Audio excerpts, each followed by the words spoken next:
little sports. It's more sports. All right, welcome into the show. What's going on? Glad you're with us tonight. Quick little Razorback headlines from the day. The coaches all-SEC team came out in football, and Arkansas had 3 members on the second team. Not bad for a winless team in the SEC. Fernando Carmona, the guard. You had Quincy Rhodes, defensive end, who's already declared he's coming back next year, big pickup. And Mike Washington, the running back, all second team, all SEC for the Razorbacks.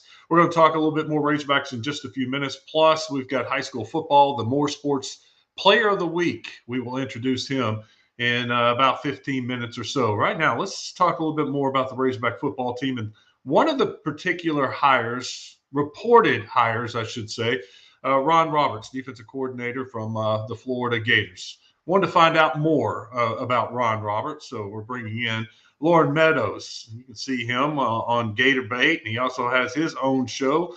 Loren, welcome into the show. We appreciate your time. Thanks for joining us. Absolutely. Great to be here. Yeah, it's a lot going on, man, with the hiring of John Summerall down here. Staff is shaping into form. A couple people that I thought might have made the cut and probably could have helped the staff have not been retained. But I think we got a defensive coordinator, offensive coordinator, and a D-line coach. So, right, we're on our way. He did retain Gerald Chapman, who had done a nice job with the defensive line there at Florida. And we got to talk about coming your way for sure. Yeah, Ron Roberts. What do Arkansas fans need to know about Ron Roberts? Ron Roberts is a guy, I think that, he knows his stuff. And what I mean by that is he runs what they call the creeper defense. And it's a defense that it can create a lot of issues, but it does it with what I call smoke and mirrors. So, for instance, rarely is there a time that there's more than a 4 to 5 man pressure. But what happens is those 4 to 5 men come from everywhere. It could be two corners and 2 D linemen. It could be 2 corners and 2 linebackers. It could be, 3 D linemen and a linebacker. And then behind it, you have some zone coverages and things like that where they're dropping guys in the zone. You probably remember the Mississippi State game, late in the game, completely fooled Blake Shapen on a corner blitz. Defensive lineman drops under slant route. I don't know where they were throwing the ball, but called, and then, Michael Borrow called game on the Mississippi State game against Texas. They were really able to give Arch Manning a tough time with some corner pressures and things like that. So it's just a creeper. So you have guys creeping up, and there may be 10 guys on the line of scrimmage, and then they bail out and play coverage. So I'm not sure Florida necessarily had the people to necessarily play those zone coverage where they were understanding. But if you have guys that really understand how to pass guys off in zones and things like that, it's a really good defense to me because you keep everything in front. You don't give up a lot of deep balls, and it can create some issues for the offensive lineman up front. So that's the scheme.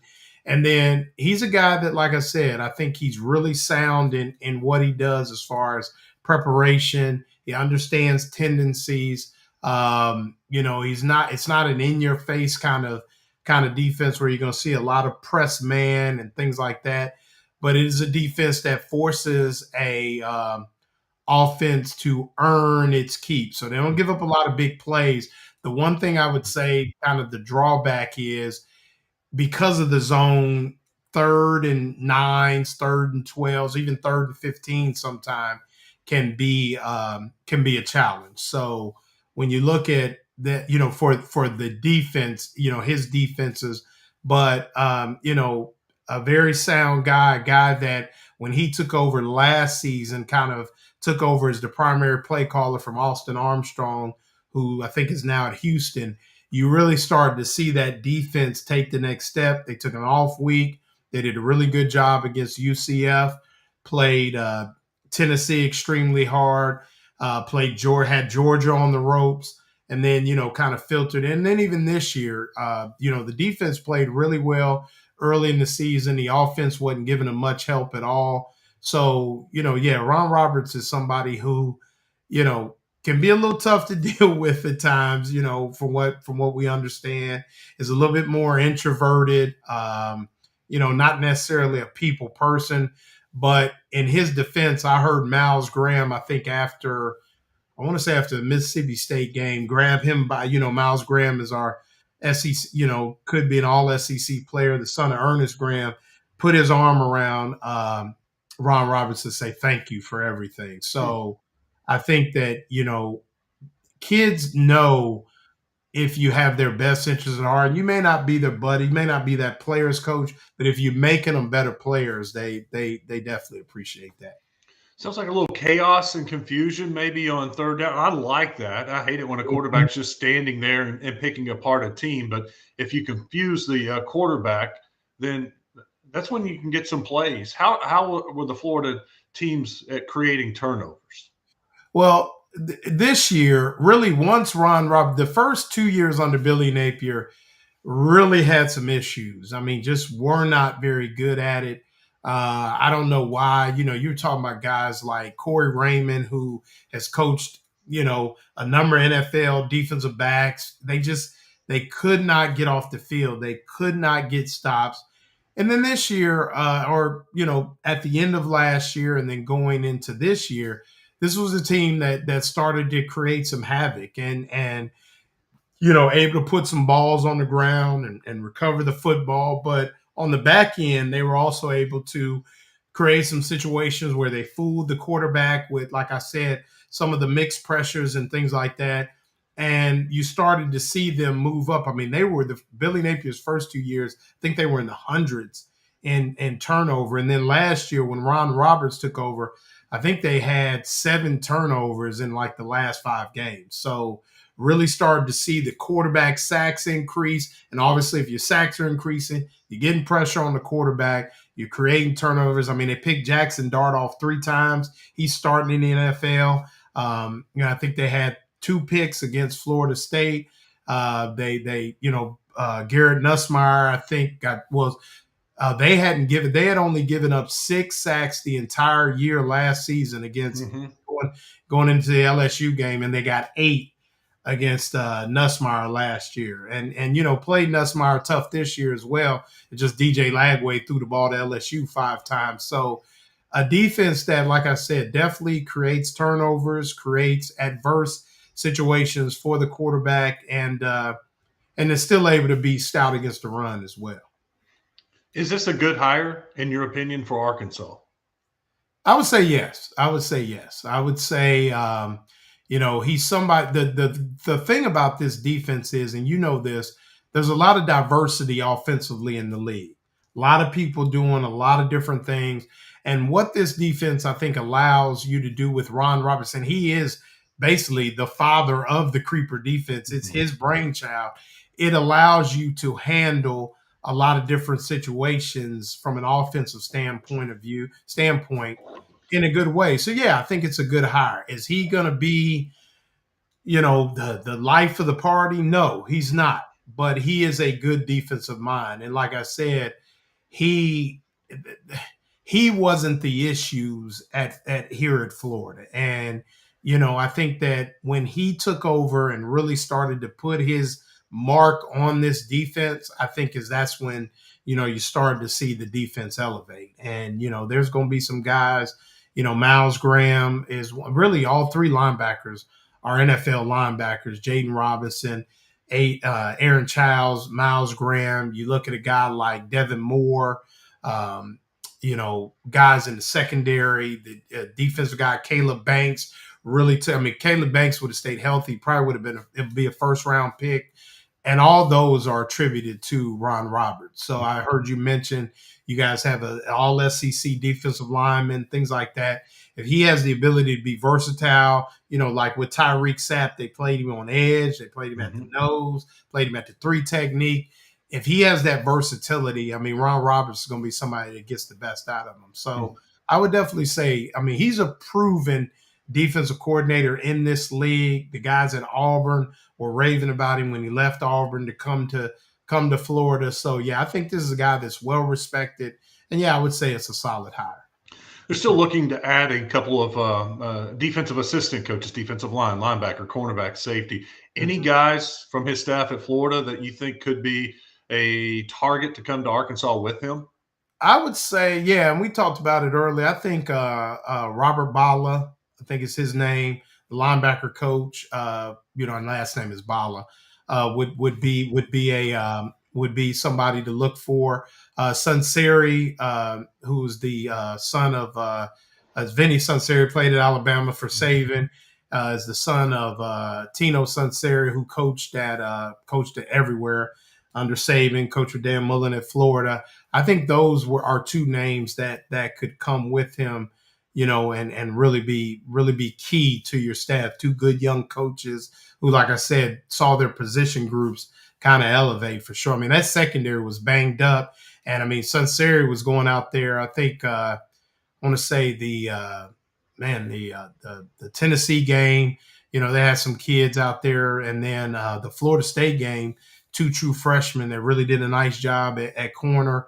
So, I mean, I think he's a guy, two fiery guys that get the most out of him. So I would say definitely those two would be key for sure. The portal will be opening up next month. Are there any guys that you're hearing, or does he have that kind of relationship with the players that someone would want to follow him to Arkansas? I think so. I mean, the opportunity to play in it, I think it would be less about Ron Roberts as, like him that much. I think it would be more just familiarity with his system. Mm-hmm. And, coming to a place like Arkansas, maybe if I was a 2 or a 3 in a crowded, like for instance, that secondary is extremely crowded. So, there could be some people that could have some options there. So yeah, I mean, nobody that would stick out because we haven't heard anything yet. And I know, for instance, John Summerall knocked it out the park, but I would say after spring ball, maybe you might see some then, because that's when things kind of start to shake out. Everybody's going to think, hey, I got a clean slate, new defensive coordinator, new head coach. This is great. I'm going to see if I can make my name. But then after the spring, things start to kind of be a little bit more clear, and where you're going to be in the rotation. They might say, hey, coach, I'm available. If you guys will have me, then then I would say for sure. But really nothing. I mean, the hire was hush hush. The hiring has kind of been quick, bang, bang, Brad White and Buster Faulkner. But after that, it's just kind of been like we haven't heard much at all. So. Well, Loren, in his defense, in Ron Roberts' defense, is there a one position group that's more important than the other? A group that he really needs to target to get off to a successful start? I would say secondary, really. Just because I think Florida, the one thing I think Florida didn't do a great job of, and I'm going to put this on the players some, is recognizing where the holes are. What you saw a lot of guys doing in the secondary was what we would call covering grass. They weren't finding work. And so it's just a step slow, a step here. So I would say that secondary has to truly understand, okay, in this pressure, the ball's coming out quick and where it's going. In this pressure, here's where we're vulnerable. So I'm gonna hold that hash mark a little bit more, to appreciate that. So if they can get the secondary, I always say you play defense on the string.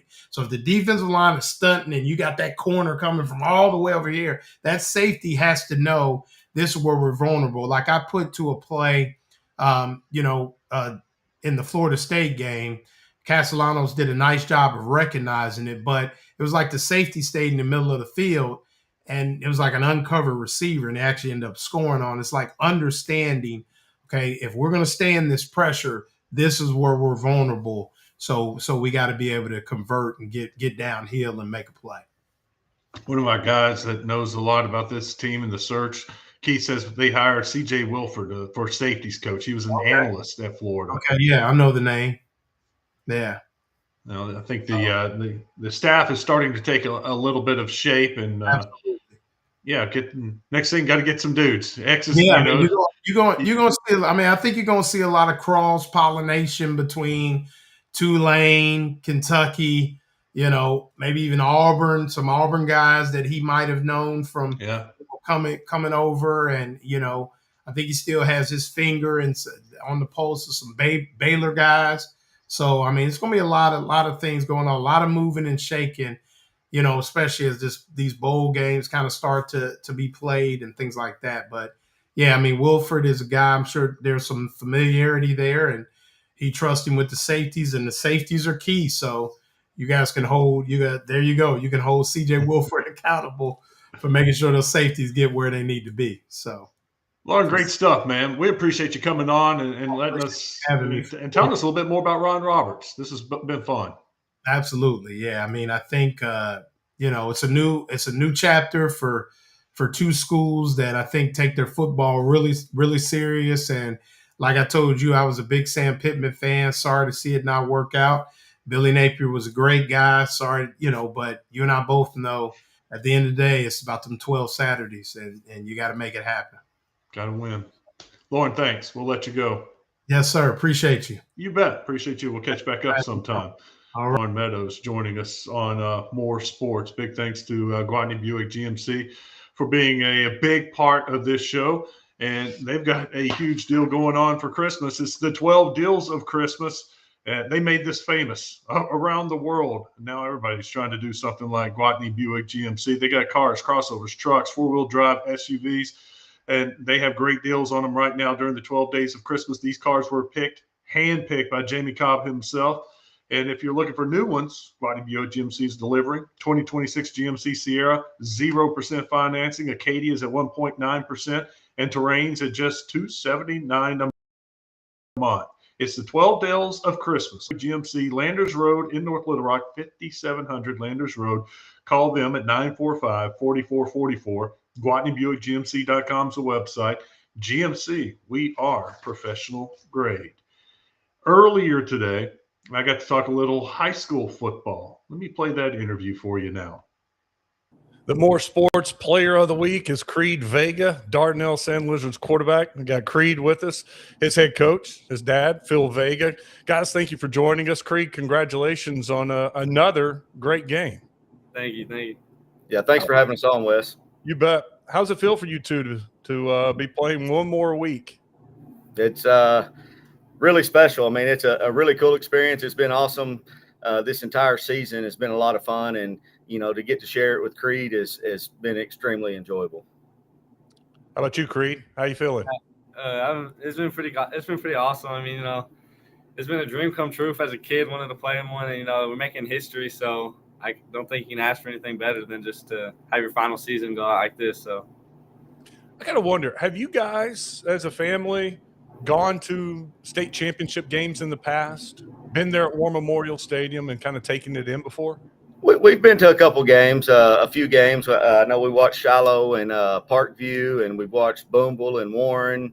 When we have somebody that we felt like, was close to our family or whatever, we've gone to a few different games. Yes, sir. Now, Creed, were you just a kid running around and being a kid at one of these games, or were you taking it in and thinking what it would be like to play in one of these?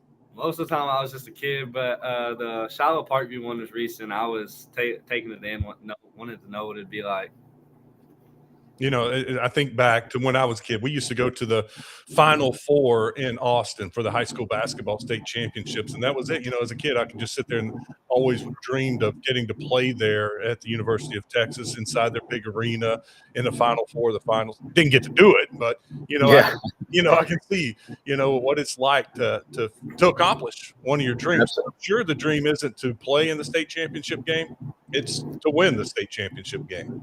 That is correct. That's how every kid's dream ends, is to win that thing. And I can remember it like it was yesterday in the living room with Drew and Creed both, throwing footballs, and they're making diving catches on the couch, and we're saying it's for the state championship win and things like that. And same thing with Drew in baseball. There was many a times I'm throwing BP to him, and it's a 3-2 count, and and what's going to happen. And anyways, and it's a really cool experience to kind of look back on it and know that how competitive our family is. our group, Creed, Drew, myself, and Crystal, all extremely competitive, all college athletes, and we feel like we got to win at everything we do. So it's just a lot of fun to actually get to experience playing and having the opportunity to play at War Memorial for the state championship. Creed, let's talk about the semifinal game against Warren. I had you, and who knows, they may have lost some yardage or add some yardage, but I had you at 327 yards rushing and 7 touchdowns. Tell me about that game. It was definitely built up.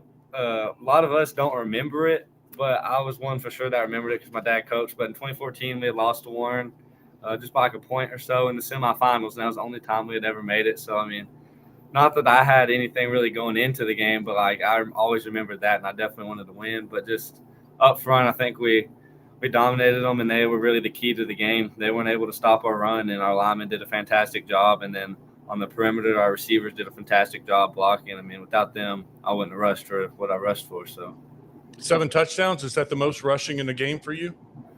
Rushing, yes, sir. I think our offensive coordinator texted me last night and said that he thinks that's number 1 in the state in playoffs, 7 rushing touchdowns. Oh, wow. I'll have to look into that, but he sent me something that said that would put him as number 1 in the state. I have to look into that. Oh, and by the way, had a 2-point conversion too, and made some tackles on defense and did a little bit of everything.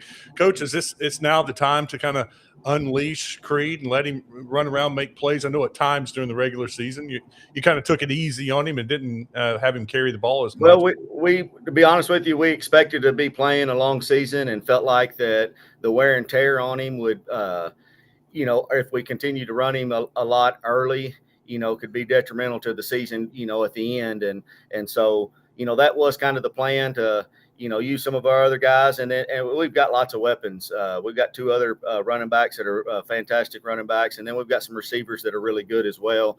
And so, being able to spread the ball around and get it to those guys and was definitely a key early. And then here recently, when the chips are down, we felt like we, let Creed carry it, and he's done a fantastic job for us as far as handling the wear and tear, and that's the one thing about him. There's not a lot of quarterbacks that are also the outside linebacker, and he does a great job for us at outside linebacker, and he's a leader there on the defensive side of the ball as well. What is it that you saw going into the game that you thought you'd be able to run the ball? We just felt like that, we could block the edges against Warren, seeing some film where other teams had a lot of success running the football and so forth. We thought that was definitely going to play into our hands. And we knew that on the perimeter that Warren was very good on the back end. Those receivers are all back there playing in the secondary. And so we knew those guys were really good back there. And then they were able to apply a lot of pressure as well, besides just being good on the back end. So, we definitely felt like that running the football against them would play into our hands, and it would shorten the game for us some too as well. Creed, what was the feeling like Friday night when you're having that kind of success running the ball? It was awesome. It was like nothing before. I know it honestly felt better than when I scored the 2-point conversion against Hamburg to win the game. It felt like that all night long, just for the community to come around and hear them cheer and support us, and then all my friends and coaches supporting us. It just, I don't know. It was awesome. I couldn't see it online when I was watching, but what was the environment like? It was awesome. It was fully packed. Their side, our side was completely packed. Everyone was standing, people around the field, people around the fence, all the way. It was loud the entire game. People were standing up on their feet. It was awesome. Yeah, the Sand Lizard Nation really showed up in droves, especially from that Hamburg game on the Hamburg, Monticello, and Warren game. The atmosphere here at Keenan Field was unbelievable. It was, I've never experienced it 3 games in a row like that here, and we've played some really big games here. We played Warren here in 14 in the semifinals, and there was tons of people there that night as well. But, for 3 games in a row, this place was chaos, and it was a really cool atmosphere, high school atmosphere for sure. Thomas Thrash and I talked about this last week. Some of the best games you're going to see are the semifinal games as far as the environment, because when you get to some of these smaller classifications, 2A, 3A, 4A, everybody's there, and the stadium is packed. There's not enough stands. They're around the stadium, standing on the sidelines and the end zones. And, nothing against War Memorial, but it's just a different environment when you have a big stadium like that.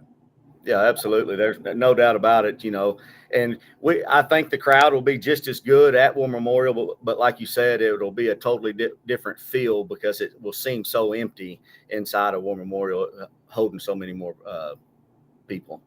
Yeah, just get 50,000 there, and it'll yeah, that's right. All right, let's talk about playing Elkins this week at War Memorial Stadium. You already played them once. Creed, just take me back to that game. What do you remember about playing Elkins? They were a very, very physical team. We knew that going in from the year before, and we knew that we had a chip on our shoulder going into that game, so we were going to have to bring everything we had, and it was definitely a battle up front. And I think this week the game's going to be one in the trenches, just like it was when we played them in week 1. So it'll be a battle for sure.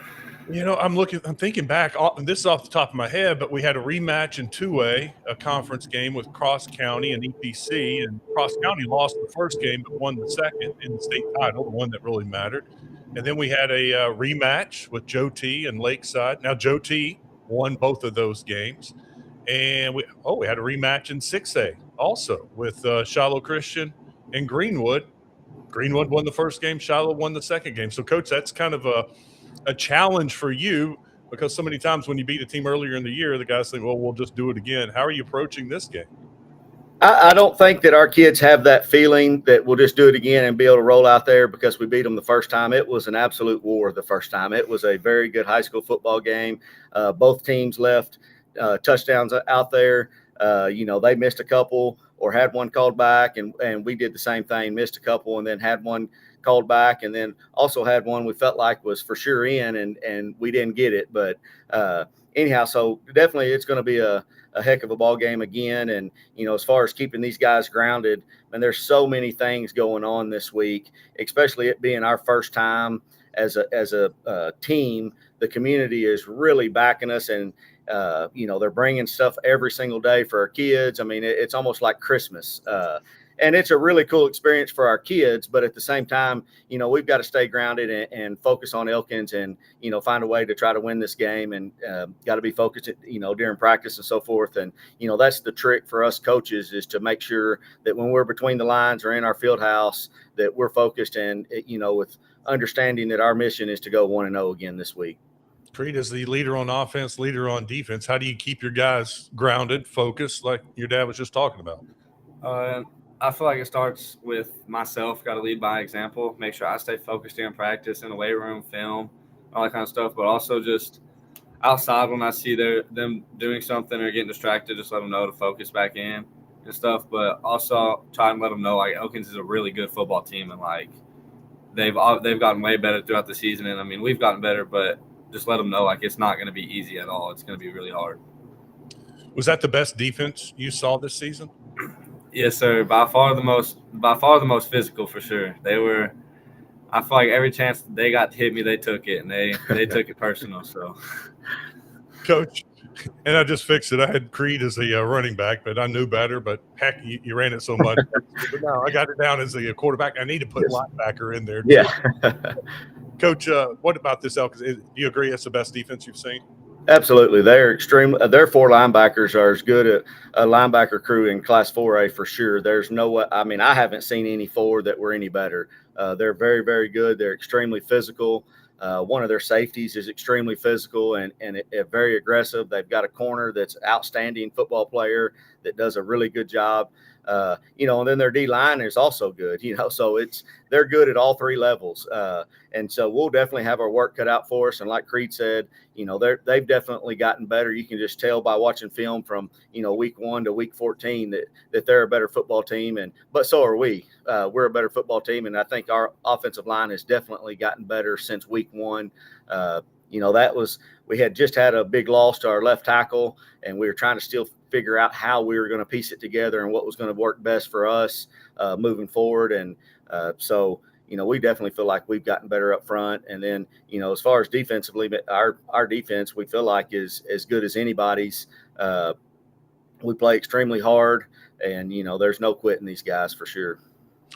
Coach, last question. Take me back 18 years ago. Where did Creed come from? I've read the story. It's not Apollo Creed, but where did the name come from? Where'd you get this? We just Crystal and I just kind of going through a bunch of names, had all kinds of things picked out, and with my older son, we had a bunch of things picked out. And matter of fact, we had some names picked out, and we were like, "Oh, that's going to be it." And then the day he came, it was like, "Nope." We changed it immediately. So, and Drew was different because he was born 8 weeks early, so we didn't feel like we had as much time to play around with those names. And anyhow, but Creed is. There's really no particular place. It was one that we liked, and then his full name is Creed Miles Vega, and we just felt like that was the one, and so from that day it was Creed Miles, and that was the one that stuck. So no particular real story behind it, I don't guess. Creed, do you tell everyone you're named after Apollo Creed, the way you hit and the offensively, defensively? Yes, sir, I don't. Well, I may go with that during the broadcast. So. Yeah, that'd be great. Sounds better.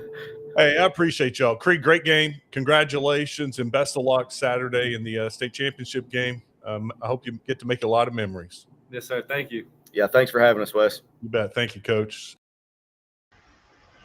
How about that? Phil Vega, Creed Vega. I appreciate them joining me earlier today.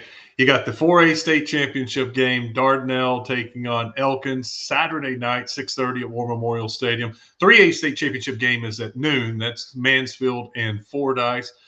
Fordyce head coach Tim Rogers is going to join us tomorrow, so we'll get to talk a little bit about the Red Bugs. But 2 more high school football championship games to go after an awesome weekend last weekend at War Memorial Stadium. Don't forget, you can watch all those games on Arkansas PBS Sports, or you can listen to them on 1037thebuzz.com. That's going to do it for tonight. I appreciate you watching. If you like this video, be sure to give it the little thumbs up on YouTube. Subscribe while you're there over on YouTube and help this channel continue to keep on growing. Big thanks to Gwatney Buick GMC for being a part of the show, and a big thank you to you for watching the show. We'll be back here tomorrow night for more sports. All Arkansas, all sports. It's more sports.